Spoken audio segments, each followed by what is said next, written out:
Today we're going to be talking about the best fasting window for weight loss. And the way that I'm going to explain this to you is to take all the complicated technical and medical jargon out of it and try to make it very, very straightforward and just use plain speak, plain language so that anyone can actually understand what it is when we talk about fasting and windows and weight loss. All right. So let's talk about fasting. What is fasting? Fasting, simply put, is not eating. And there are lots of times where we're not eating. For example, when we're sleeping, we're not eating. And that's also called fasting.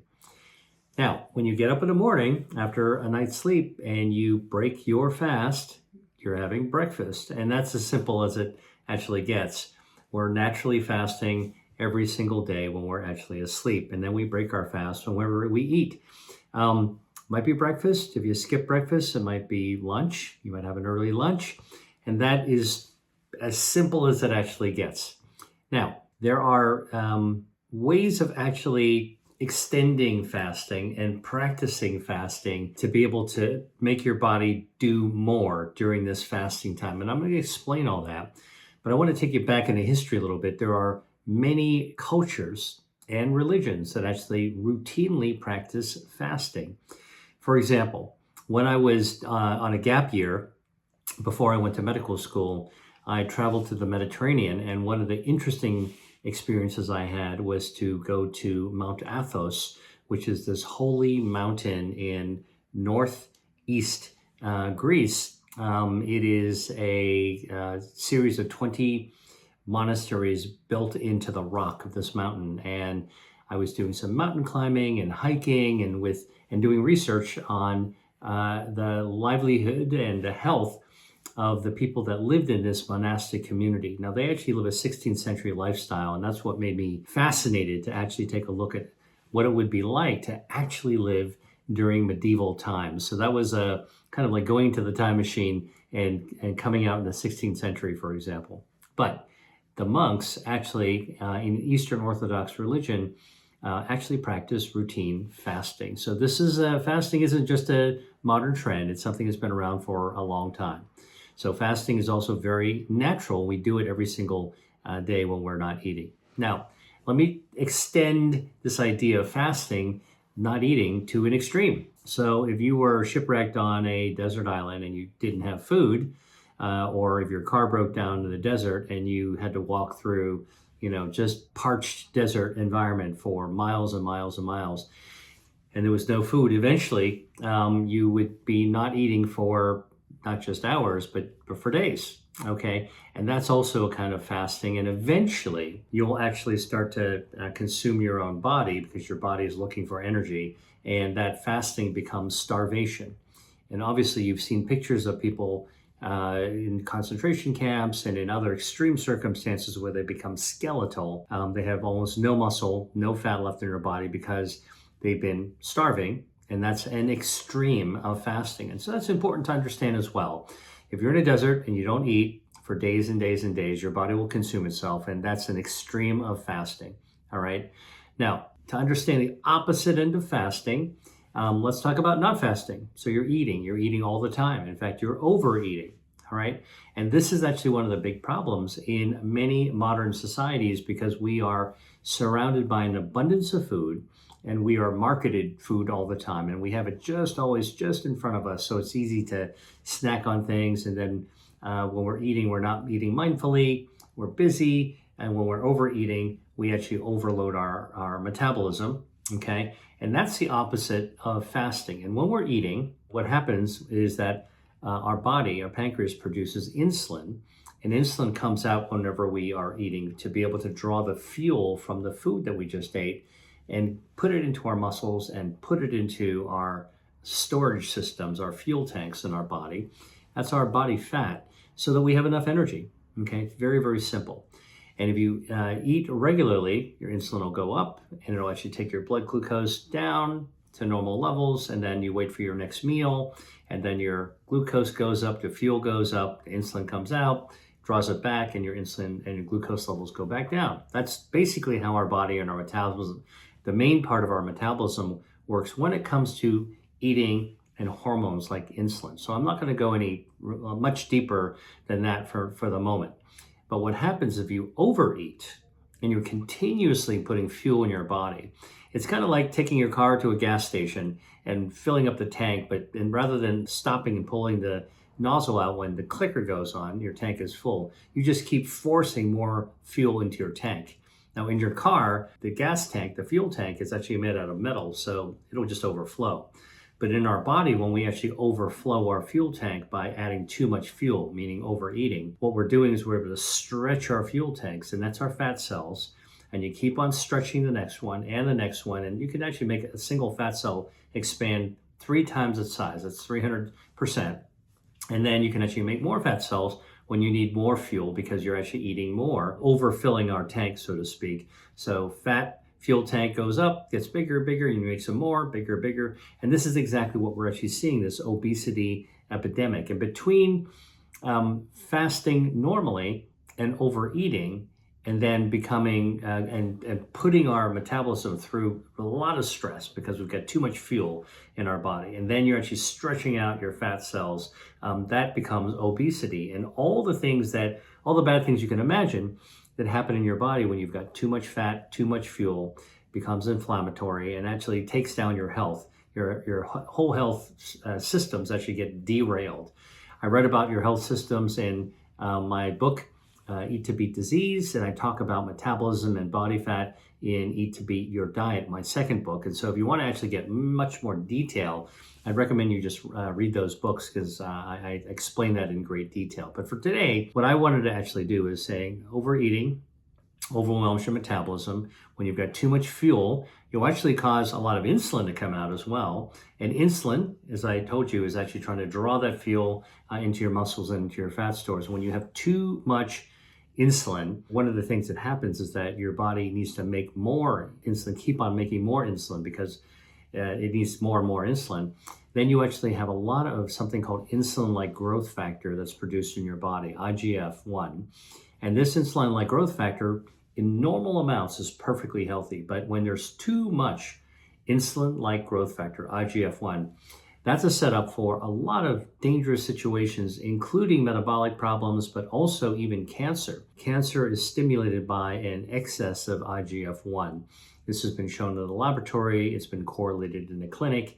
And this is one of the reasons we think that overeating, metabolic syndrome, overweight, and obesity actually is tagged in part to the whole idea of cancer.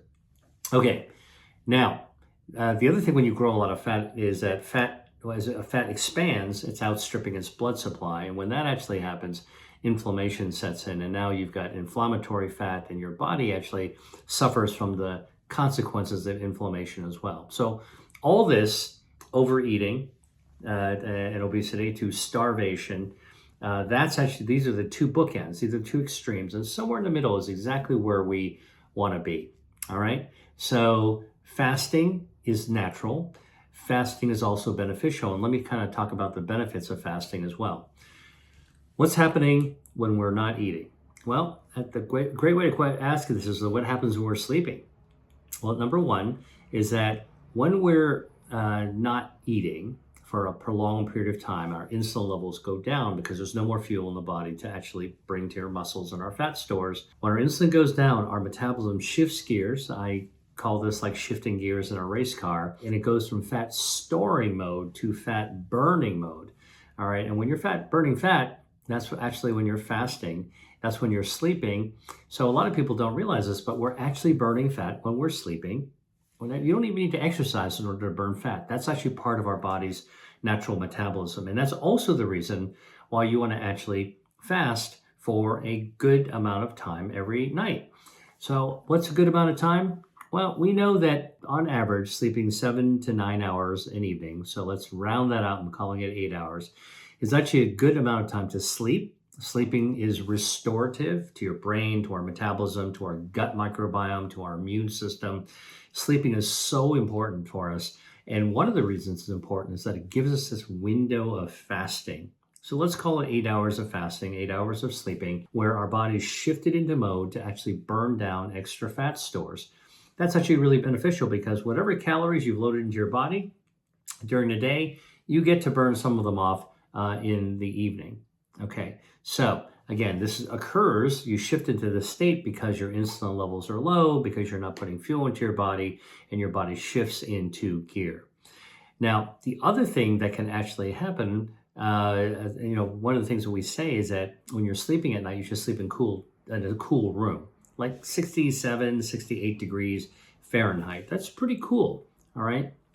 And the reason that is because at cooler temperatures, we get more benefit out of this. One of the things that can happen is that at cooler temperatures, our brown fat, which is a healthy fat in our body, it's not wiggly jiggly like the muffin top or the fat in your thighs. It's actually wafer thin fat around the side of your neck, behind your breastbone, a little bit between your shoulder blades.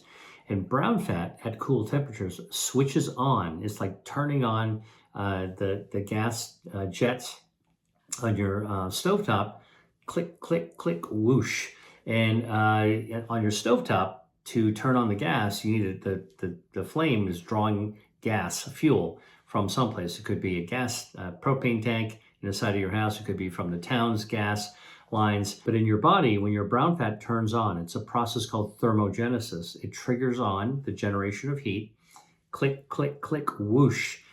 It has to draw that fuel from your white fat. Brown fat, good fat, draws extra fuel from your white fat, which can be bad fat if you have too much of it, particularly in the tube of your body called the visceral fat. And this actually happens at cooler temperatures. So when you're sleeping and fasting, if you turn down the temperature, that's as a little practical tip, you're improving your metabolism because you're actually turning on thermogenesis as well. All right. Now, white fat is that inflammatory fat that builds up, can expand and become inflammatory and cause all these problems. So brown fat is good fat, and it actually is turned on, activated when you actually have a cool temperature.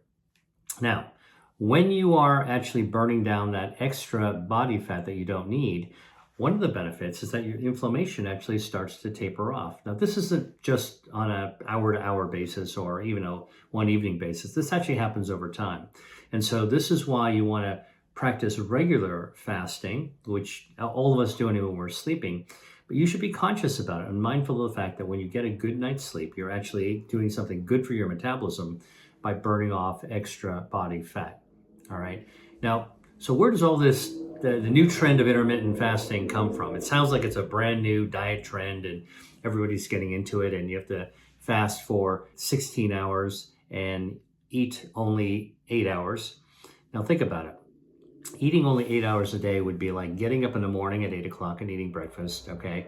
And then if you wanted to have everything squeezed in 8 hours, you got to eat dinner before 4 o'clock. And that's your 8 hour window. And then the rest of it is fasting.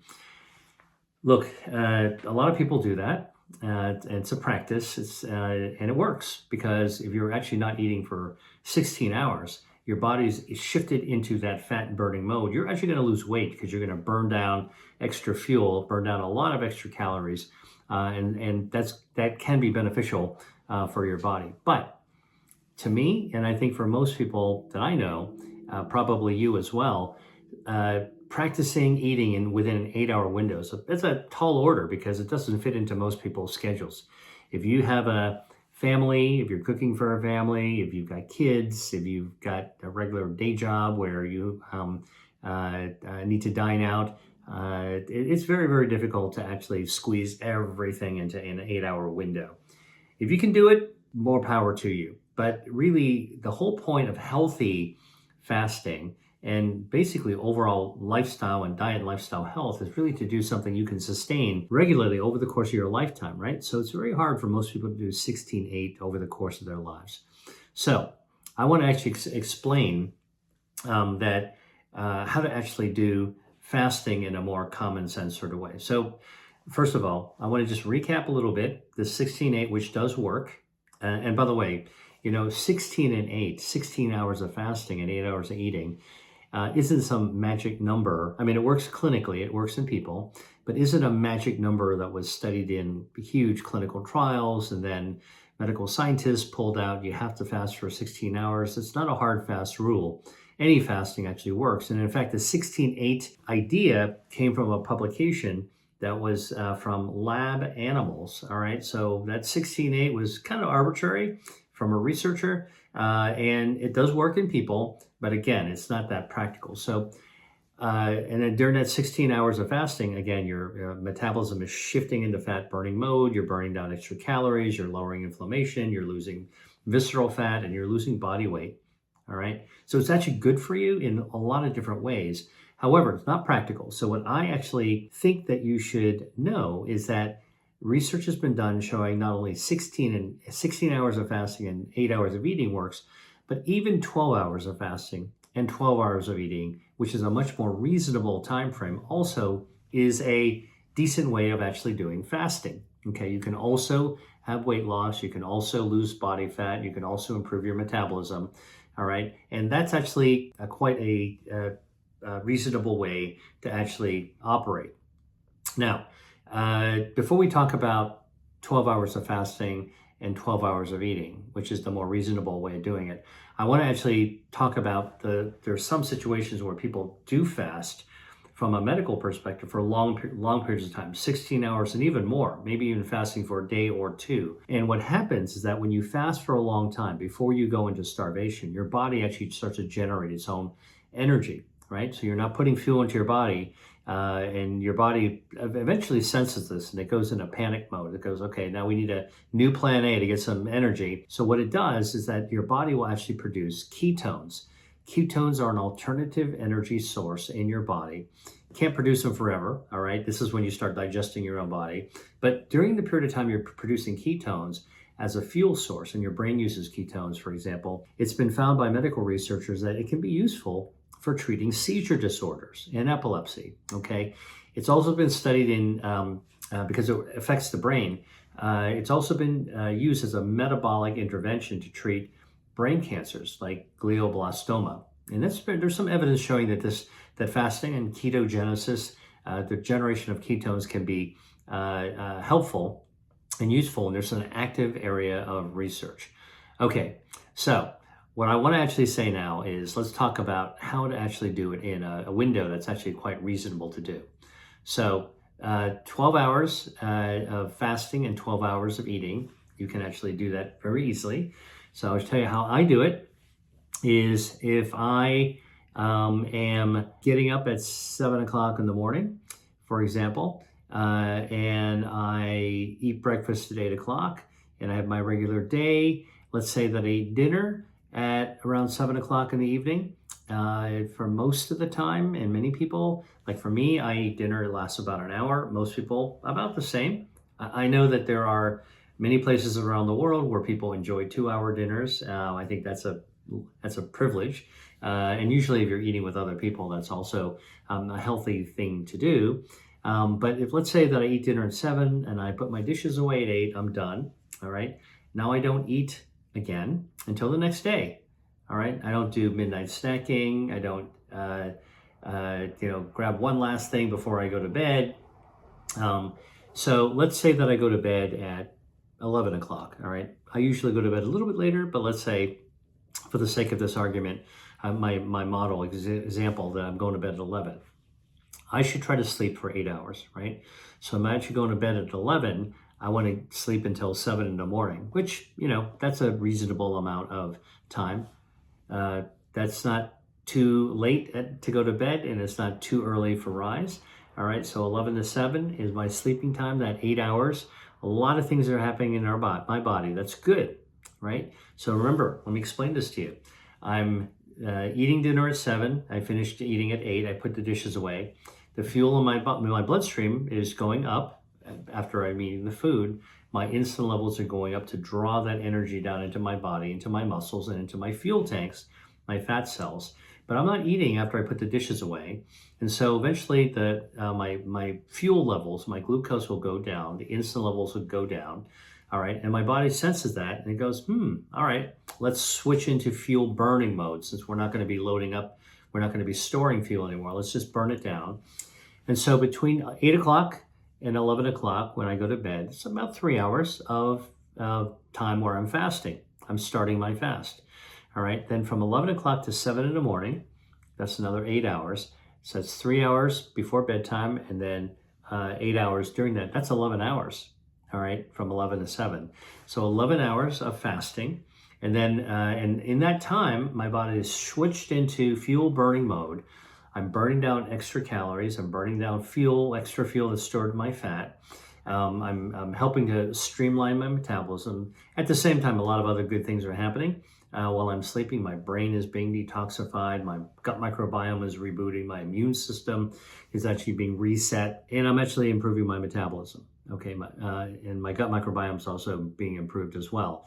So it's 7 in the morning. I've had 11 hours of metabolic improvement. Now, when I get up in the morning, I don't eat breakfast right away. And this is a little pro tip for you if you want to extend your fasting window. Rather than do what you did when you were a kid, which is when your mom said, hey, roll out of bed, eat some breakfast, and don't miss the school bus and run to school. So a lot of us actually have this pattern. We've been trained to actually eat right away as soon as we get up. I'm going to tell you to take it easy on yourself. Get up in the morning. You're an adult. Get ready. Take your time getting ready. Brush your teeth. Take a shower. Get dressed. And then if you're like me, what you do is take a little time before you eat. You don't need to rush right into breakfast right away. You might feel hungry, but I think most of our early morning eating immediately is kind of coming out of habit more than anything else. Don't worry, you're going to survive if you don't eat something right away. I check my email. I might catch up on the news, see what happened overnight. I might read a few pages of a book. I like to open the door and step outside, get a little bit of fresh air. That's all good. All right, do a little bit of stretching, all those natural things that you would do. And before I know it, between the time I get up and the time I might eat breakfast, let's say at 8 o'clock, right? So I got up at 7, I wait for an hour, it's 8 o'clock. Now guess what? I've added an extra hour to my fasting, right? So dishes away at 8, 3 hours to 11 o'clock, all right, where I'm going to bed from 11 to 7 in the morning. That's another 8 hours. That's 3 plus 8 is 11. Now I put an extra hour between 7 and 8 a.m. And now 11 plus 1 is 12. Now I've actually fasted 12 hours out of 24 hours. And I have fasted half of the day. 12 hours out of 24, 50% of the day. I've put my metabolism into fat burning mode. And sometimes, by the way, I'll skip breakfast. By the way, here's the thing that you might want to know is drinking coffee or tea, as long as you don't put sugar or milk in it, doesn't break your fast. It's just liquid. And yeah, there's some bioactives in it, but they don't count as calories. Okay. So, because I almost always have coffee in the morning. Should you choose to skip breakfast, one of the things that you can do if you're going to eat lunch, so you're getting up at 7 in the morning, all right, that's 11 hours. And now if you actually don't eat until noon, all right, 7 to 12, that's another 5 hours. So now that's 11 plus 5. Now you've actually got 16 hours of fasting. So by skipping breakfast, you can actually get to 16 hours. And that's a more reasonable way of doing 16 to 8. But what I'm telling you is that you can actually do 12 and 12. And clinical studies have been done to show that that actually is good for your metabolism as well. So that's my little trick to you to actually do fasting, the window in the morning.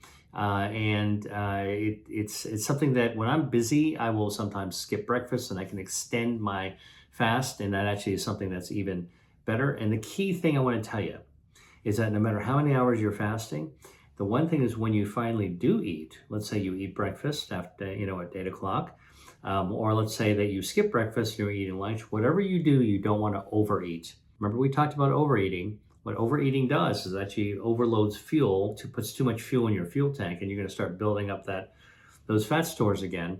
And so when you fast too long, you tend to get really, really hungry, and that actually sets you up to actually overeat. Hello there. Just a quick note. I have another free resource I want to share with you. 5 of my favorite Mediterranean foods to fight fat. Listen, I don't personally follow any special diet, but I do follow a food approach.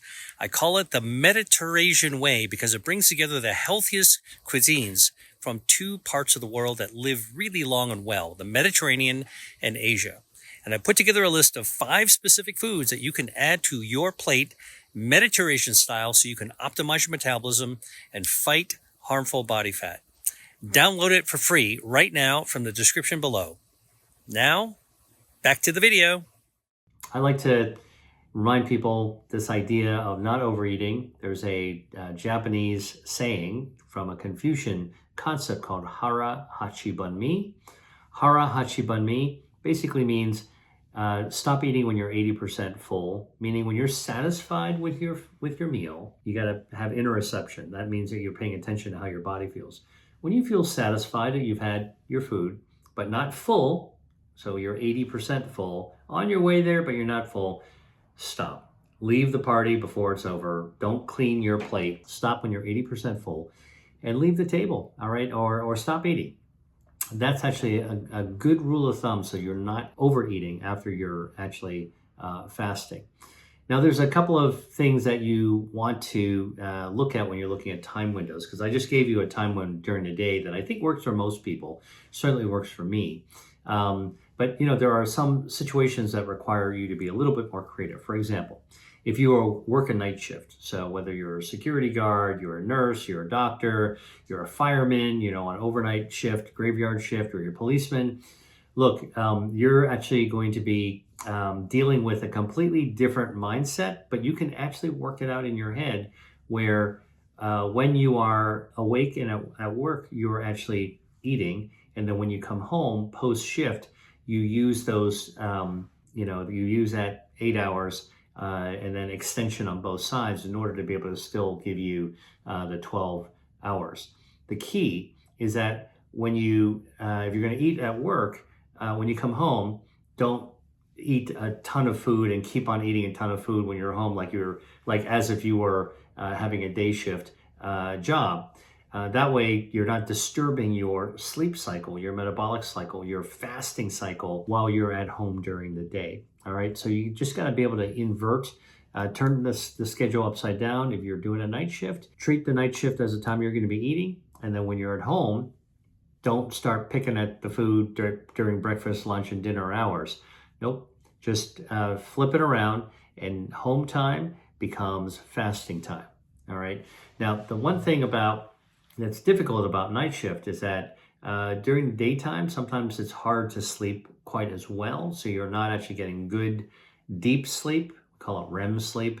That just refers to the brain waves, the type of brain waves we're having really good sleep. So you're may not be shifting fully into metabolic burning mode. All right, and so night shift isn't the best for metabolic health, and that's why actually clinical studies have shown that people who work night shifts are more vulnerable to chronic diseases, more vulnerable to diabetes, more vulnerable to cardiovascular disease, and even more vulnerable to cancer.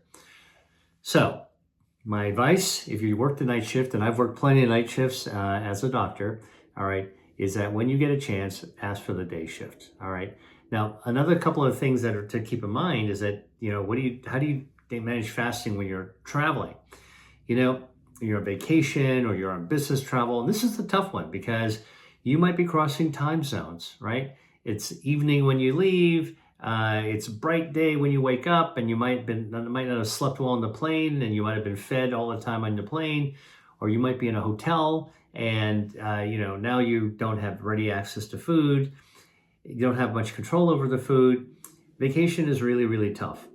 So what I actually want to share with you is a rule of thumb about fasting that I learned from when I was on Mount Athos. I told you during my gap year, I spent time in Greece in a northeast section called Mount Athos. I visited to do some research and some rock climbing, mountain climbing. It was an amazing experience. Anybody who doesn't know what Mount Athos is, you should check it out. It's a fascinating place, like living a 16th century lifestyle. But I remember talking to the monks there who are pretty hardcore about their fasting regimen when they're in the monasteries. They basically say when they're traveling, because I asked them this very question, what do you do when you're traveling? How do you actually handle the fast? And they basically said, look, they cut themselves a break when they're traveling or when they're sick, and they don't actually have to stick to those hard and fast rules for when they're eating and not eating. So that's actually what I would actually tell you, is that when you're traveling, during that period you're going from point A to point B, take it easy on yourself. You can step back from the travel thing, let whatever's going to happen. You know what you know what your body does when you're actually sleeping and not eating is that you're actually switching into fat burning mode, which is good. But don't get too stressed out, all right, about it, and try to get back into the program when you get to where you are, or when you can get back home to have a more regular program. That's actually a great way, sort of like to be able to handle traveling. I think that part of the joy of traveling is the food. Part of the joy of traveling is to be able to immerse yourself in the environment. So you want to actually try to adjust yourself into your new environment as quickly as possible if this is a vacation. And once you're adjusted, okay, keep in mind, when you're sleeping, you're not eating. When you're not eating, you're fasting. And the longer you can stretch that out between when you finish your meal the night before and when you eat your first meal the next day, if you can stretch it out to 12 hours, that's a pretty reasonable window to be able to get metabolic health. All right. I hope you guys learned something about practical tips for fasting and fasting windows. Thanks for watching, and I'll catch you on the next video.